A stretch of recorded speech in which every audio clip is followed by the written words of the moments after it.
Good morning, Woodman here. It is Tuesday, May 14th, 2024. I want to talk about tribalism. Human beings are inherently tribal due to a lot of evolutionary factors that favored social cooperation and group cohesion and survival. Throughout human history, being in tribes provided numerous advantages, including increased protection from predators, enhanced access to resources such as food and shelter, as well as support during times of hardship. Being social is popular from a survival standpoint because it fosters this collaboration, this cooperation, this collective problem solving, right? More minds are better than one, which is essential for meeting challenges of the world around us, the environment, and ensuring the well being of people within the collective group. When you go back to early human societies, you find that individuals formed strong social bonds and they worked together, and that in this way they were more likely to survive and pass on their genes to future generations. This evolutionary pressure selected for traits that promoted social behaviors such as empathy, communication skills, and the ability to work well with others. As a result, human beings developed a natural inclination towards social interaction and forming bonds with others.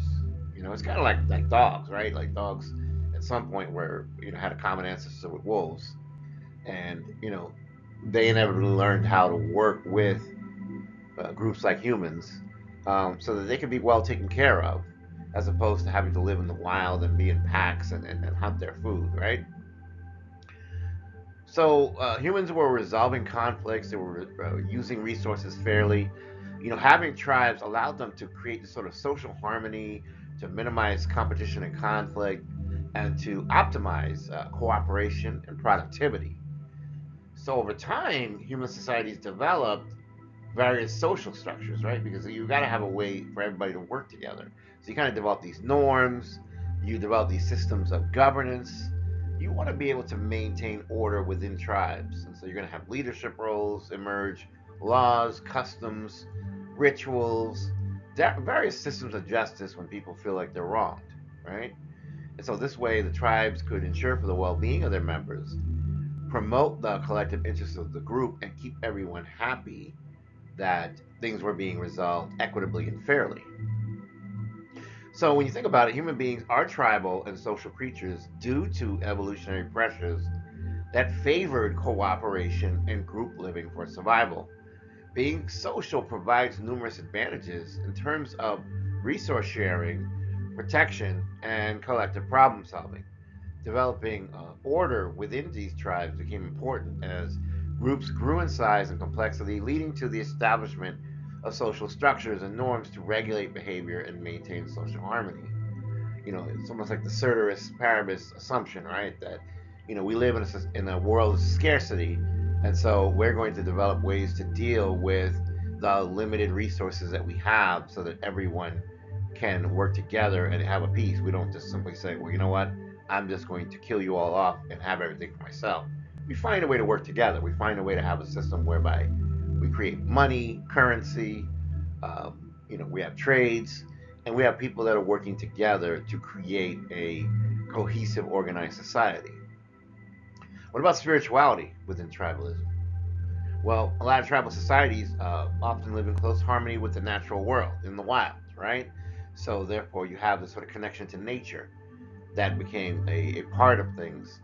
This intimate relationship with nature fostered a deep sense of reverence, of awe, a spiritual connection to the earth, the elements, and the cycles of life and death.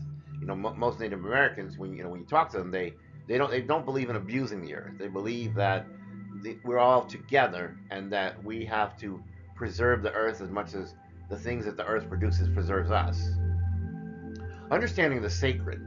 So eventually, beliefs were developed that you know I think we're grounded in what they call animism, right? Which is the belief that natural objects, phenomena, and different entities can possess a spiritual essence or consciousness, right? So you have spirits of ancestors, animals, plants, celestial bodies, and these are revered and honored through rituals, ceremonies, and offerings. I mean, Even when I wake up in the morning, I'm like, hello, crystals, right? Because in my mind, the crystals have a life of their own, even though they're inanimate objects that don't seem to show signs of what we know as life, right? Cosmology in the creation mythos. Um, many times you have people that develop these myths, these stories that incorporate elements of oral tradition, of storytelling, and symbolism, which start to convey these fundamental truths about what existence is, what morality is, what the human condition is. How did we come to be? Why are we the way we are? And what can we do to have a better life and to achieve a life filled with purpose? You also have the shamans and various religious leaders. Within those tribal societies, you're going to have medicine men, you're going to have spiritual leaders, you're going to have healers, you're going to have people who fill crucial roles as intermediaries between the human and spiritual realms. And this involves doing various ceremonies, maintaining balance, maintaining harmony, and sort of getting the tribe to understand the specialness of life and how to communicate with the spirits, how to appease the spirits, how to be able to commune and receive guidance, right? Eventually, that would also lead further to community rituals and ceremonies, right? Like baptisms, communions, and marriages. These are all religious events that have significance, life changes, seasonal changes, spiritual milestones. Some people might say, okay, you know what? This is going to be our fall harvest ritual so that we can pray that we'll have another great harvest next year. But for now, we're going into the winter months and things are going to get more limited. And so we want this stores of grain and everything we have to last us through the long months, right? So people had to really plan, and that in that part, spirituality also still had a role to play. Also, you have ethical codes that guide behavior. You have relationships and interactions within the community. Reciprocity, respect for elders, stewardship of the land, right? And this became integral to tribal spirituality and social cohesion. For example, if one family wrongs another family, then the other family might demand some sort of tribute or some sort of payment or some sort of restitution for the transgression, right? Adaptation and syncretism, right? You're going to have a lot of adaptation, you're going to have a lot of innovation, you're going to have interaction with neighboring cultures. And so, syncretism here is the blending of different religious and spiritual traditions to accommodate changing circumstances. Within the cultural exchange and the incorporation of new ideas or practices, groups can learn from each other and can teach each other. And perhaps ideas that work better will catch on. So when you think about it in summary, spirituality developed within tribes as a multifaceted expression of human experiences, of their different beliefs, of their cultural practices, and they become shaped by the natural environment, by social dynamics, by cosmological understandings, by the work of spiritual leaders, by the sharing of communal rituals, and different ethical principles. These spiritual traditions fostered a deep sense of connection, meaning, and belonging within tribal societies, providing guidance, providing peace and solace and serenity, and inspiration in the face of life's challenges and mysteries. In various religious and cultural traditions, the manner in which spiritual knowledge or secrets were revealed to the very first humans is often depicted through many narratives, some of which are very mythological, of various creation stories and various religious texts. I mean, I remember in some Native American stories, it's almost like they're saying that the gods were cooking human beings in these ovens like bread, and that if they undercooked them, they'd come out pale, kind of like more like European peoples, and if they overcooked them, they'd come out darker, like Africans, right? But if they cooked them just right, a certain shade of brown, then they're going to be like the Native Americans. It's interesting, right? It's a theory, right? And you know what? It may very well be the truth. I don't know, right? To me, I think a lot of spirituality and the words that are used and the stories that are exchanged, a lot of it can be very metaphorical. It doesn't necessarily have to be that things are verbatim exactly what happened, right? It doesn't have to be that when we say, oh, they took a staff and touched the water and the water turned to blood, whether that really happened, I don't know. But it's still symbolic. It still has a lot of metaphorical significance. And so, in that sense, it's kind of conveying certain concepts in a very, very interesting way, which, once you kind of really understand the messages that are being delivered, it can be an effective part of storytelling. What about sacred texts? In some religious traditions, you have spiritual knowledge and teachings that are transmitted to people within different groups through these sacred texts or scriptures. These texts are often considered divinely inspired, and they're revealed by a higher power, and they're going to contain a lot of instructions, laws, and guidance for living a righteous and meaningful life, right? In other words, you're going to have individuals that become sort of like motivated, and that they say, you know what, this is what a higher power has shown me. And in that way, I think all experiences are valid to that extent. Like, I don't really believe in the supremacy of one religion over another religion, because I think that all cultures around the world have experienced the divine in very different ways.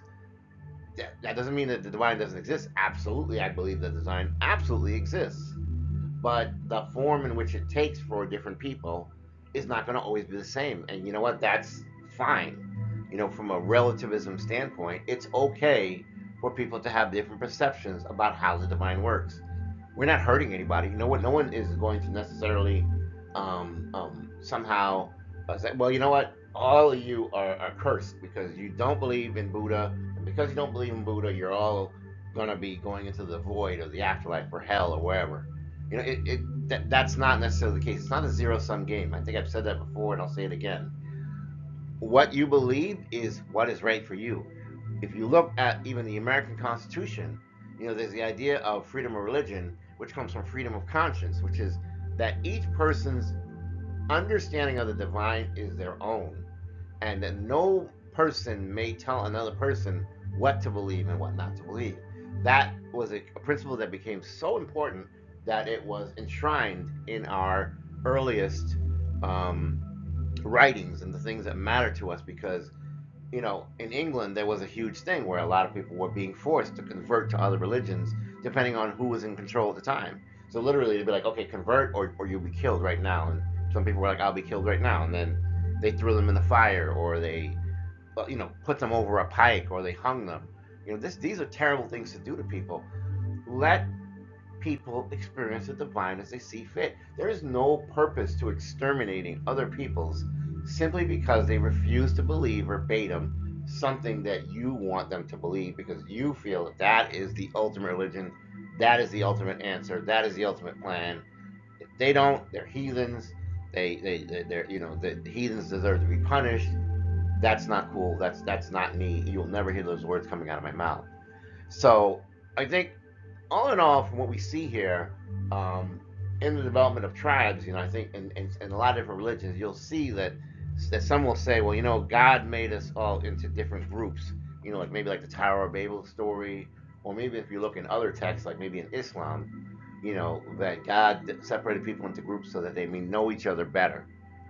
There's going to naturally be this sort of thing where you're in a state of nature, and you're free, and you're an individual, but you're going to find that it may become counterproductive for everybody to be out there for their own. Right? Dog eat dog world, every man for himself.